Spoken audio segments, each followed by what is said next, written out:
Welcome to all of you. एक और complain आई है जी कि यूएचएस झुक गया, यूएचएस बिक गया, या यूएचएस ने करप्शन की, गफलत की। यूएचएस ने किया क्या बच्चों के साथ? आप कह सकते हैं कि ये उनकी गफलत की वजह से हुआ या जानबूझ के किया, बट प्रॉब्लम बहुत ज़्यादा सीरियस क्रिएट कर दिया बच्चों के लिए। बच्चे तो खैर उसे करप्शन ही कह रहे हैं, या आप कह रहे हैं कि यूएचएस बिक गया। जो लो मेरिट वाले मतलब आप कह रहे हैं स्टूडेंट्स थे, उन्हें टॉप के कॉलेज में पहुंचा दिया। वो चीज़ जिसके खिलाफ बच्चों ने प्रोटेस्ट किया था, और वो चीज़ जो नहीं होनी चाहिए थी। यहाँ आप मेरे मतलब आप कह सकते हैं कि टॉप पर वीडियो देख सकते हैं। ये जो मेरी 3rd नंबर पर वीडियो आ रही है, वीसीबी डट गया अगली मेरिट लिस्ट के हवाले से बड़ा ऐलान यहाँ पर वीसी ने खुद कहा था। अब ये वीडियो ओके करें और देखें कि वीसी क्या कह रहे हैं। वो कह रहे हैं कि जी जो 8वीं मेरिट लिस्ट में मतलब आप कह रहे हैं कि अपग्रेडेशन की गई थी, मेरिट को इग्नोर करके हम उसके खिलाफ खुद लड़ रहे हैं, हम खुद जिहाद कर रहे हैं। हम खुद ही आप कह लें कि वो जो है आप कह लें पीएमसी के पास गए हैं कि ये मेरिट के खिलाफ ये नहीं होना चाहिए था। लेकिन यूएचएस ने फिर वही काम कर दिया, फिर वही चीज़ के बच्चों के मतलब आप कह लें कि हक तलफी की गई। 78 वालों, 77 से मतलब आप कह लें कि 78 से थोड़ा सा नीचे वाले या 79 वालों को उठा के एफएमएच, उसके बाद एलएमडीसी, शरीफ, दिस दैट उन मेडिकल कॉलेज में प्लेस कर दिया।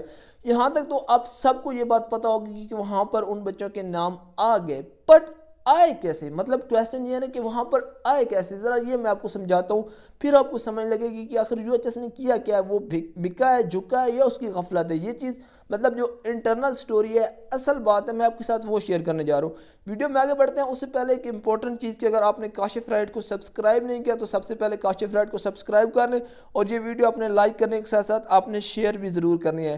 देखिए मैं यहाँ पे आपको कॉलेजेस का मेरिट दिखा देता हूँ, आप चेक कर सकते हैं। यहाँ पर आप चेक कर सकते हैं 78 वाला जो है वो आप कह लें कि आपका एफएमएच में आया हुआ है। उसके बाद आप नीचे चेक कर सकते हैं कि अल अलीम में 78 वाला आया हुआ है, और इसी तरह ये ट्रेंड आप नीचे फॉलो करते आएंगे तो आपको ये चीज़ मिलेगी। कुछ कॉलेजेस में जो है वो मेरिट फॉलो किया गया है, लेकिन फिर भी गफलत हुई है। और मेरे पास इवन इस तरह के भी बच्चों के केसेस आए हुए हैं कि एक रावलपिंडी से मतलब पेरेंट है, मैं उनका नाम नहीं लेना चाहूँगा, वो मेरे साथ कॉन्टैक्ट में है।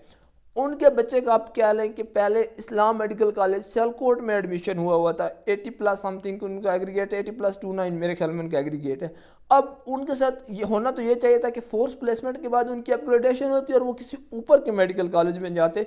उसकी बजाय उनकी डाउन ग्रेडिंग करके उन्हें आमना अनैत मेडिकल कॉलेज, जो यहाँ पर आप चेक कर सकते हैं शायद 24 नंबर, जी 24 नंबर पर मौजूद है, उन्हें वहाँ पर भेज दिया गया, डाउन ग्रेडिंग कर दी गई, जबकि बाकी बच्चों की अपग्रेडिंग हो रही है। ये सारा किस तरह हुआ मैं आपको समझाता हूँ।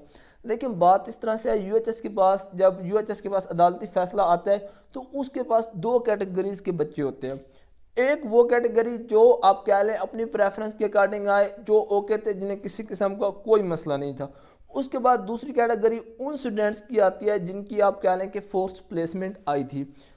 अब उससे पहले तक जब 7th मेरिट लिस्ट तक जारी हुआ था तो उससे पहले बच्चे अपग्रेड वगैरह होते रहे, सारा कुछ होता रहा। लेकिन आपको पता है 8वीं मेरिट लिस्ट में क्या हुआ था कि कुछ बच्चे उन्होंने अपग्रेडेशन नहीं करने दी थी, पीएमडीसी ने या पीएमसी ने। वो अपग्रेडेशन ना होने की वजह से क्या हुआ कि वहाँ कुछ सीट्स जो थी वो वैकेंट रह गई थी, और वो यूएचएस ने नीचे फिल की थी। जो मैंने आपको वीडियो दिखाई, वीडियो में भी यही बात हुई।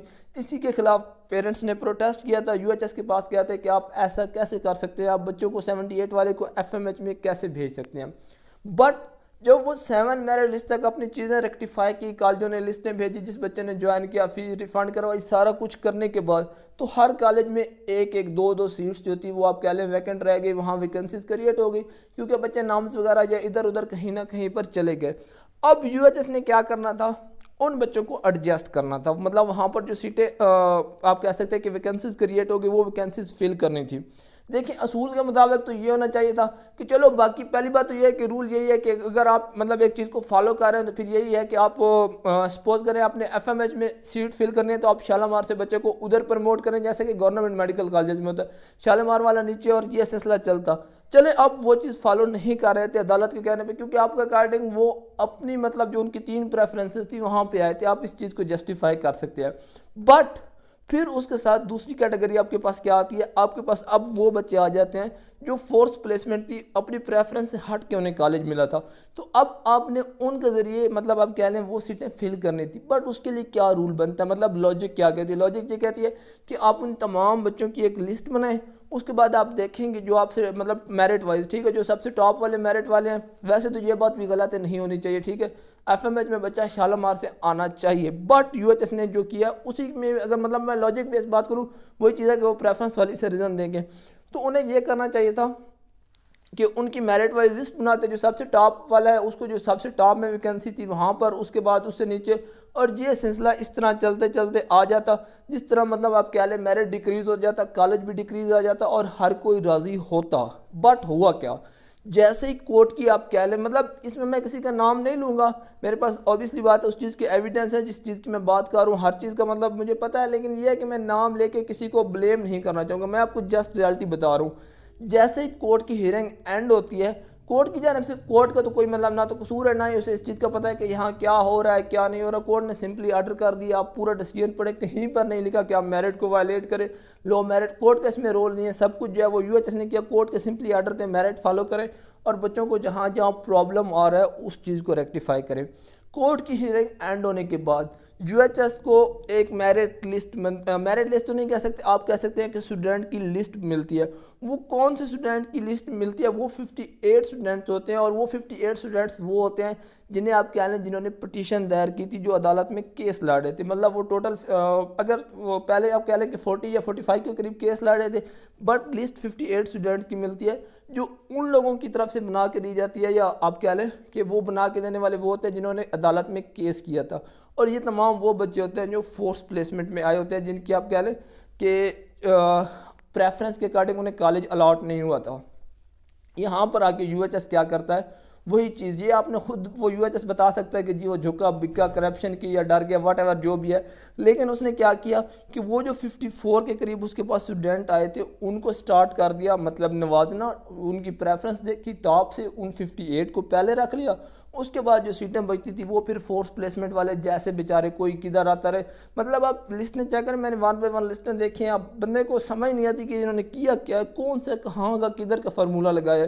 अब मैं वो जो रावलपिंडी वाले बच्चे की बात कर रहा हूँ, उसको डिग्रेड कर दिया, मेरिट उसका हाई है, पहले इस्लाम मेडिकल कॉलेज में पढ़ रहा है, वहाँ से उठा के उसको अमना नैत में फेंक दिया। भाई कौन सा रूल है, कौन सा असूल है, अमना नैत तो उसकी प्रेफरेंस में शामिल नहीं था ना, आपने किसके अकॉर्डिंग कर लिया। लेकिन सिंपल सा फिर उन्होंने क्या किया कि मतलब जो चीज़ मेन जेन्युइन है, वो 58 बच्चे थे उनको तो मतलब सबसे टॉप पे रखा, बेशक उनका मेरिट हाई था, 78 था, वट एवर जो भी था, मुझे उनमें से किसी का नाम नहीं पता, किसी को ब्लेम नहीं कर रहा, मसला यूएचएस का, यूएचएस के लिए कह रहा हूँ। उन 58 स्टूडेंट्स को टॉप पे रखते गए और उसके बाद जो बाकी बच्चे बच्चे थे उसके बाद उनको नीचे प्लेस कर दिया, किसी को डाउनग्रेड कर दिया, किसी को, उनका तो उन्होंने देखा ही नहीं ना कि क्या हो रहा है, अपग्रेड हो रहा है, डाउनग्रेड हो रहा है, जो भी होता है यार होने दो, हमें उन 58 स्टूडेंट से प्रॉब्लम है, यानी यूएचएस ने कहा जिन्होंने उनके खिलाफ केस किया था। इट मीन्स कि जिसकी लाठी उसकी भैंस, अगर आप मतलब चाहते हैं कि आपकी भी फोर्स प्लेसमेंट हो, मतलब वो टॉप के कॉलेज में जाएं, तो फिर आप भी कल जाके कोर्ट में केस कर दें, अदालत से कहें कि जी हमें भी जो है ना हमारा हक मिलना चाहिए, उन 58 में आप भी शामिल हो जाए, आप भी एफएमएच में पहुंच जाएंगे। ये तो सिंपल सा सोल्यूशन है ना, ये मतलब बहुत सिंपल सी बात है। ये बहुत ज़्यादा जाती है बच्चों के साथ, मैं स्पीकिंग लिटरली अगर आप 1 बाय 1 तमाम लिस्टों को देखें तो आप समझ नहीं लगती।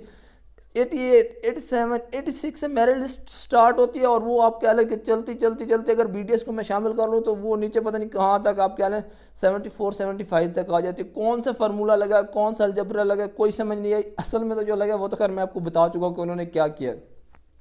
लेकिन मामला फिर यही है कि देखें ये कम्प्लेक्स होता जा रहा है। अब वो जो पेरेंट्स जिनके साथ ये ज़्यादतियाँ हुए हैं, आपको क्या लगता है कि वो सुकून से बैठ जाएंगे? वो कहेंगे कि नहीं ठीक है जी, बाकी के बच्चों को अगर नवाज दिया गया या उनके नाम ऊपर आ गए तो खैर है, हमारे बच्चों का कुछ नहीं।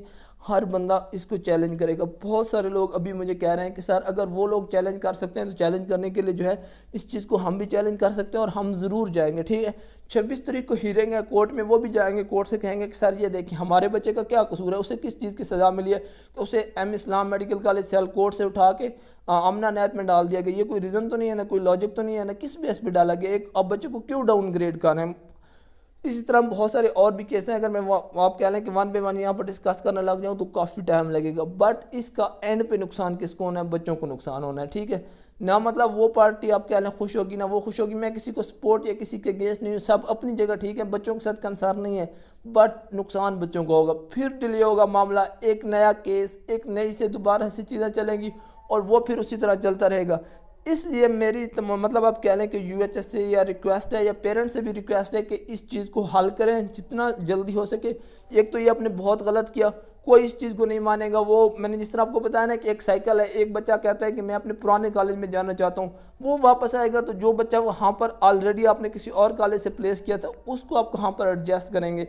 लेकिन इस मसले को जल्द से जल्द हल होना चाहिए। जैसे वो वीडियो में वीसी साहब कह रहे हैं कि जी हम डट गए थे पीएमसी के खिलाफ, तो अब भाई आपने खुद कैसे कर दिया, ये तो सीधी सीधी करप्शन हुई ना। ये आपको रीज़न पता है, खैर करप्शन में नहीं कहता, रीज़न आपको पता है कि आपने किस बेस पे किया। लेकिन ये तो गलत बात है ना कि 78 या 79 वाले को उठा के ऊपर आप लेके जा रहे हैं। इस हवाले से यूएचएस को चाहिए कि इस मामले को जल्द से जल्द हल करे और बच्चों का जहाँ पे मेरिट बनता है, जहाँ पर वो आप कह सकते हैं कि उनका हक बनता है, जहाँ पर उनका एग्रीगेट बन रहा है, उन्हें वहाँ पर सीट अलाट होनी चाहिए। अगर बच्चों की प्रमोशन हो रही है तो उन 58 बच्चों की बजाय सबकी प्रमोशन होनी चाहिए। ये नहीं होना चाहिए कि 58 ने केस किया तो आप 58 को जो है वो उनको आप क्या लें कि ऊपर लेके जा रहे हैं, बाकी को नीचे। ऐसा नहीं होना चाहिए। अगर नहीं होती सबकी ना हो, अगर होनी है फिर सबकी हो। तो उम्मीद है आपको चीज़ समझ आ गई होगी कि मसला क्या हुआ था। वीडियो को आपने लाइक करना, चैनल को सब्सक्राइब करना और कोशिश करें कि इस मामले में आप जहाँ तक रोल प्ले कर सकते हैं आप अपना रोल ज़रूर प्ले करें। Thank you very much for watching.